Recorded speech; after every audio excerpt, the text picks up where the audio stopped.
నమస్తే welcome to YoYo TV. So ప్రస్తుతం మనం గాంధీ భవన్లో ఉన్నాం. సో ప్రస్తుతం నాతో మాట్లాడడానికి Congress party senior leader Charakonda Venkatesh గారు అయితే ఉన్నారు. ఒకసారి మాట్లాడదాం, మరిన్ని విషయాలు తెలుసు. అన్న నమస్తే. నమస్తే. సో ఎట్లా చూస్తారు ఇప్పుడు ఏదైతే ఈరోజు చేపట్టిన అదే ఏమంటారు నామినేటెడ్ పోస్టులు కానీ అటు ఎంపీసీ దగ్గరలో ఎలక్షన్స్ కూడా ఉన్నాయి. సో ఎట్లాంటి చర్యలు తీసుకునే ఛాన్స్? అంటే ముఖ్యమంత్రి గారికి చాలా స్పష్టత ఉంది. ఏంటంటే ఈరోజు కాంగ్రెస్ పార్టీ మీద నమ్మకంతో, భరోసాతో, విశ్వాసంతో ఏదైతే కాంగ్రెస్ పార్టీని అధికారంలోకి తీసుకొచ్చారో ప్రజలు కష్టపడి, అయితే ఈరోజు ప్రజలే అంటే కాంగ్రెస్ పార్టీ అధికారంలోకి రావడం అంటేనే పేద ప్రజల అధికారంలోకి రావడం. ముఖ్యమంత్రి గారు కూడా ఒక దూరదృష్టితో, ఒక విశాలమైనటువంటి దృక్పథంతో సాదాసీదా ప్రభుత్వాన్ని నడుపుతూ ఉన్నాడు. అంటే గత ప్రభుత్వానికి ఈ ప్రభుత్వానికి తేడేందో స్పష్టంగా కనిపిస్తూ ఉన్నది. కాబట్టి రేవంత్ రెడ్డి గారు ప్రజా పరిపాలన కొనసాగిస్తూ ఉన్నాడు. అంటే రేవంత్ రెడ్డి గారు ముఖ్యమంత్రి గారు ప్రజలకు కనెక్ట్ అయ్యాడు. అంటే ఎస్సీ, ఎస్టీ, బీసీ, మైనార్టీ, అగ్రకులు అన్నటువంటి పేదలందరూ కూడా అసలు ముఖ్యమంత్రి గారంటే ఇలా ఉండాలి, ముఖ్యమంత్రి గారంటే అసలు ఇట్లా ఉంటేనే నిజంగా ప్రజల సమస్యలు పరిష్కారం అవుతాయి అనేది ప్రజలు రేవంత్ రెడ్డి గారి మీద విశ్వాసంతో, నమ్మకంతో ఈరోజు రేవంత్ రెడ్డి గారికి వదిలేశారుగా.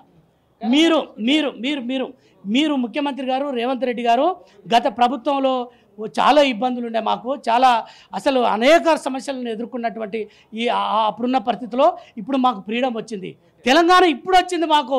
మీరు ముఖ్యమంత్రి కావడంతో మాకు తెలంగాణ ఇప్పుడు వచ్చింది. అంటే ప్రగతి భవన్ అని చెప్పుకున్నటువంటి ఆ ప్రగతి భవన్ ప్రజాభవన్గా మారి ప్రజావాణి, మా యొక్క సమస్యలు వినిపించుకునేటువంటి స్వేచ్ఛ కలిగింది. తెలంగాణ ఇప్పుడు వచ్చిందనే ఒక వాతావరణాన్ని రేవంత్ రెడ్డి గారు తీసుకొచ్చారు, ముఖ్యమంత్రి గారికి తీసుకొచ్చారు. కాబట్టి ఇప్పుడున్న ఈ పరిస్థితిలో ప్రజలందరూ కూడా ముఖ్యమంత్రి గారి వైపు చూస్తూ ఉన్నారు.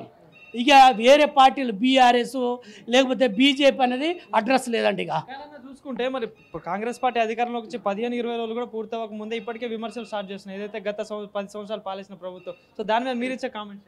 వాళ్ళు విమర్శలు కావాలి, ఈర్ష అంటే వాళ్ళకు అంటే అధికారం నుంచి దూరం అయ్యామనే ఒక బాధ.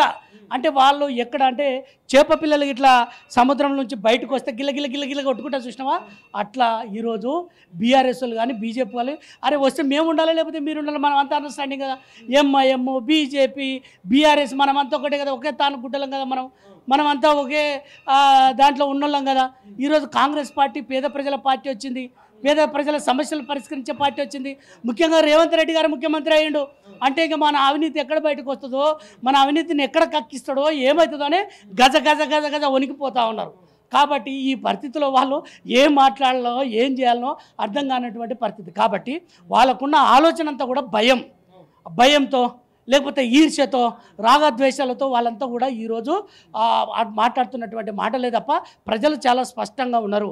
రేవంత్ రెడ్డి గారి మీద, ముఖ్యమంత్రి గారి మీద నమ్మకం ఉంది. రేవంత్ రెడ్డి గారి మీద వదిలేశారు, మా భవిష్యత్ అంతా మీ చేతులు ఉంది అంటే రేవంత్ రెడ్డి గారు ప్రభుత్వ అధికారులను కానీ ప్రజాప్రతినిధులను కానీ ఆదేశిస్తున్నటువంటి ఆదేశాలు చెబుతున్నటువంటి గవర్నమెంట్ ఎట్లా నడపాలో ఆ యొక్క వ్యవహారాన్ని చూస్తున్నటువంటి ప్రజలందరూ కూడా శబాష్, ఇట్లా ఉండాలి ప్రభుత్వం అంటే, ముఖ్యమంత్రి గారు అంటే ఇట్లా ఉండాలి, ప్రజల వద్దకే పరిపాలన, ప్రజలు మీరు మన ఏది మీ సేవల చుట్టూ లేకపోతే ఎంఆర్ఓల చుట్టూ, ఆర్డీఓల చుట్టూ, కలెక్టర్ల చుట్టూ తిరగడం కాదు. కలెక్టర్లు, ఆర్డీఓలు మీ ఇంటికి వస్తారు, మీరు ఇంటి దగ్గరనే ఉండండి, మీ పనిలో మీరు ఉండండి. ప్రజల వద్దకు పాలన అనేది గత కాంగ్రెస్ పార్టీ ఏదైతే కొనసాగించిందో అంతకంటే భిన్నంగా, అంతకంటే గొప్పగా ఈరోజు రేవంత్ రెడ్డి గారి పరిపాలన కొనసాగుతుంది. ఇంకోటి సాధ్యం కాని హామీలు ఇచ్చి ప్రజల్ని భయభ్రాంతులకు గురి చేస్తున్నాం, ఆగం చేస్తున్నాం అని చెప్పేసి అటు బీఆర్ఎస్ నాయకులు కూడా చెప్తున్నారు. సో దీని మీద మీరు కామెంట్? ఇప్పుడు సాధ్యం కాని హామీలని ఎవరన్నారు?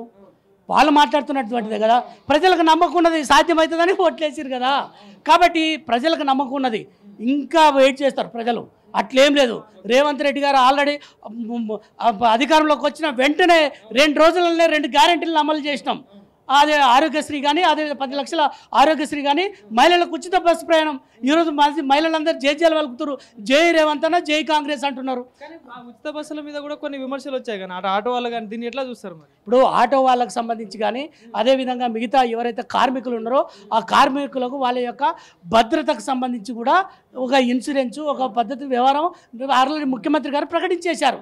కాబట్టి ఇక్కడ ఆలోచన అంతా కూడా ఇప్పుడు ప్రజలు అన్ని వర్గాలు, ఎస్సీలు, ఎస్టీలు, బీసీలు, కార్మికులు, రైతులు, మహిళలు, విద్యార్థులు, ఉద్యోగులంతా కూడా ఈరోజు రేవంత్ రెడ్డి గారి వైపే చూస్తూ ఉన్నారు.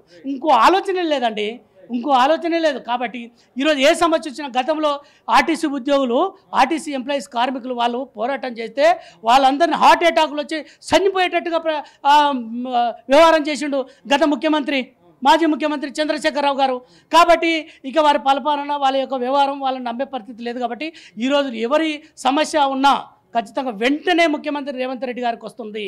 కాబట్టి వాళ్ళు వెంటనే దాన్ని చూసి ఖచ్చితంగా ఇది వాళ్ళు ఇబ్బందులు పడొద్దు అనేది వాళ్ళకు సంబంధించినటువంటి అది ఏదైతే వాళ్ళ సమస్య ఉందో ఆ సమస్యను పరిష్కరించే వైపుగా ప్రయాణం చేస్తూ ఉన్నాడు. కాబట్టి ఈరోజు మీరు చూడండి, సెక్రటరియట్ అయినా, అది ప్రగతి భవన్ అయినా, లేకపోతే అసెంబ్లీ అయినా, ఎక్కడైనా ఏడనైనా ప్రజలు వచ్చి ముఖ్యమంత్రి గారిని డైరెక్ట్ కలుసుకునేటువంటి అవకాశం ఉంది. ఎవరైనా వచ్చి కలిసేటువంటి అవకాశం ఉంది. ఇంత స్వేచ్ఛ గతంలో ఉండేదా? లేదు కదా. అది దొరల పాలన, కుటుంబ పాలన, ఫామ్ హౌస్ పాలన. కాబట్టి ఇదంతా కూడా ఈరోజు అదంతా పోయింది, అది గతం. ఇప్పుడు ప్రజెంట్ ఏంది? రేవంత్ రెడ్డి గారు కాంగ్రెస్ పార్టీ, ఇదే తప్ప వేరే లేదు. కాబట్టి ఇప్పుడు ఈరోజు సమావేశానికి ముఖ్యంగా దీని ఉద్దేశం ఏంటంటే, ఈరోజు కాంగ్రెస్ పార్టీని అంటే ఒక 3 అంశాలు ఏదైతే ప్రజలు మనల్ని ఆశీర్వదించి మనకి ఇక్కడి వరకు అధికారంలో కట్టబెట్టారో ఈ ప్రజల వద్దకు మనం వెళ్ళాలి, ప్రజల సమస్యలు పరిష్కరించాలి. కాబట్టి అధికారులను కానీ, అదేవిధంగా ప్రజాప్రతినిధులు, ఎమ్మెల్యేలు, మినిస్టర్లను వాళ్ళందరినీ కూడా, అదేవిధంగా కాంగ్రెస్ పార్టీ కార్యకర్తలు కూడా మీరు ప్రజల దగ్గరికి వెళ్ళండి, వాళ్ళ సమస్యలను పరిష్కరించండి అని చెప్పేసి ఆదేశించేటువంటి పరిస్థితి. కాబట్టి అదేవిధంగా ఎవరైతే అధికారులు ఉన్నారో ప్రజాప్రతినిధులు ఆల్రెడీ పంపించేశాడు. అదేవిధంగా ఈరోజు కాంగ్రెస్ పార్టీ కార్యకర్తలను కూడా ఈరోజు ఆదేశించబోతూ ఉన్నారు. కాబట్టి మీరు ప్రజల కోసం పనిచేయండి, మళ్ళీ ఆశీర్వదించారు, మళ్ళీ మనకు కాంగ్రెస్ పార్టీని మనకు అధికారం తీసుకొచ్చి మళ్ళీ కుర్చీలో కూర్చొని పెట్టారు. కాబట్టి వాళ్ళ సమస్యలు ఉంటే మనకు మంచిది కాదు. కాబట్టి వాళ్ళ బాధలు, వాళ్ళ సాధలు, వాళ్ళకు ఉన్న కష్టాలన్నింటినీ కూడా మన దృష్టికి తీసుకురావడం కోసం సమాయత్తం చేసి పార్లమెంట్ ఎన్నికల్లో కూడా మనకు ఎట్లా ఈరోజు పట్టం కట్టిరో 17 పార్లమెంట్లో కూడా ఎంపీ స్థానాలలో కూడా మన విజయం సాధించాలనే లక్ష్యంతో అక్కడ ఏదైతే రాహుల్ గాంధీ గారిని ముఖ్యమంత్రి చేయాలని ఏకైక లక్ష్యంతో ఈరోజు రేవంత్ రెడ్డి గారు మా పార్టీ మమ్మలను, కార్యకర్తలందరినీ, పార్టీ నాయకులందరినీ కూడా సమాయత్తం చేస్తూ ఉన్నటువంటి సమావేశం ఇది మన విస్తృత స్థాయి సమావేశం. కాబట్టి ఈరోజు ముఖ్యమంత్రి గారు రాబోతూ ఉన్నారు. మమ్మల్ని అందరిని ఆదేశించి మీరు ప్రజల వద్దకు వెళ్ళండి, ప్రజల సమస్యలను పరిష్కరించండి, అదేవిధంగా పార్లమెంట్ ఎన్నికల్లో మళ్ళీ గెలవాలి. మనం ఇక్కడ నుంచి 17 పార్లమెంటు స్థానాలు గెలిచి అక్కడ రాహుల్ గాంధీ గారిని ముఖ్యమంత్రి చేయాలని మమ్మల్ని ఆదేశించబోతూ ఉన్నారు. కాబట్టి ఈ 3 అంశాలు, ఒకటి అధికారులు, ప్రజాప్రతినిధులు, కాంగ్రెస్ పార్టీ కార్యకర్తలు ప్రజల వద్దకు వెళ్ళాలనే ఏకైక లక్ష్యంతో ముఖ్యమంత్రి గారు ఈరోజు ప్రయత్నం చేస్తూ ఉన్నారు. కాబట్టి అదే ఇంకోటి ఏదైతే బీజేపీ అధ్యక్షుడు కిషన్ రెడ్డి గారు చేసిన కామెంట్స్, కాళేశ్వరంలో అవినీతిని బయటికి తెచ్చారు, అదేదో సిబిఐకి విచారణకి ఇస్తే మేము దాని సంగతి చూస్తాం కదా అని చెప్పిన కామెంట్స్ మీరు ఎట్లా చూస్తారు? ఇప్పుడు ఏదైతే కిషన్ రెడ్డి గారు మాట్లాడినటువంటి మాటలు ఏవైతున్నాయో అవి బుద్ధి తక్కువైనటువంటి మాటలు. అసలు జ్ఞానవంతుడు, నిజంగా చదువుకున్నటువంటి వాడు ఎవరు మాట్లాడరు. గతంలో పిసిసి అధ్యక్షులుగా ఉన్నటువంటి మా నాయకుడు రేవంత్ రెడ్డి గారు, ఇప్పుడున్న ముఖ్యమంత్రి గారు సిబిఐకి లేఖ రాసిండు కదా, గతంలో కాళేశ్వరం మీద మీరు ఎంక్వైరీ చేయండి, మీరు అవినీతి జరిగింది, అవినీతిని అరికట్టండి అని చెప్తే ఆ రోజు అధ్యక్షుడుగా, బీజేపీ అధ్యక్షుడుగా ఉన్న బండి సంజయ్, ఇగో మేము చేస్తున్నాం, మేము ముఖ్యమంత్రిని తీసుకుపోయి, మాజీ ముఖ్యమంత్రి ఇప్పుడున్న చంద్రశేఖరరావును తీసుకుపోయి మేము జైల్లో పెడతాం, ఆయన గది నెంబర్ వచ్చింది, గది నెంబర్ కూడా వచ్చింది, జైల్లో ఉన్న గది నెంబర్ కూడా వచ్చిందని చెప్పిండు. కానీ ఎక్కడేమైంది అంటే ఆనాడు మేము కొట్లాడినాము అంటే లేఖ రాయడమే కాదు, లేఖ రాసి ఇప్పుడున్న మా ముఖ్యమంత్రి రేవంత్ రెడ్డి గారు లేఖ రాయడంతో పాటు సిబిఐకి లేఖ రాయడంతో పాటు పెద్ద ఎత్తున పోరాటం చేసిండు. ఏమైంది? మీరు ఏం చేసిరా అన్నాడు? గడ్డి వీకిరా, అవునా కదా? కాబట్టి ప్రజలు మిమ్మల్ని నమ్మకనే, మీ మీద విశ్వాసం లేకనే మీరు బీఆర్ఎస్, బీజేపీ, ఎంఐఎం 3 పార్టీలు ఒకటే అని చెప్పేసి మమ్మల్ని అధికారంలోకి తీసుకొచ్చి కట్టబెట్టి ఈరోజు మీరు మాకు న్యాయం చేసేటువంటి పార్టీ రేవంత్ రెడ్డి గారే కాంగ్రెస్ పార్టీ అని నమ్మకంతో కూర్చొని పెట్టారు. ఈరోజు కిషన్ రెడ్డి గారు మాట్లాడితే ప్రజలు ఎవ్వరు నమ్మరు. కానీ ఇదే కిషన్ రెడ్డి బీఆర్ఎస్ తోని కాంగ్రెస్ పార్టీ ఒప్పందం చేసుకుంది, అందుకే సిబిఐకి విచారణ పంపించలేదని చెప్పి కూడా నేను కామెంట్ చేయడం జరిగింది. ఇప్పుడు మాజీ ముఖ్యమంత్రి కేసీఆర్ గారు కోవట్ ఎవరంటే ప్రజలందరూ చెప్తారు, ఎవరు? కిషన్ రెడ్డి గారు కదా.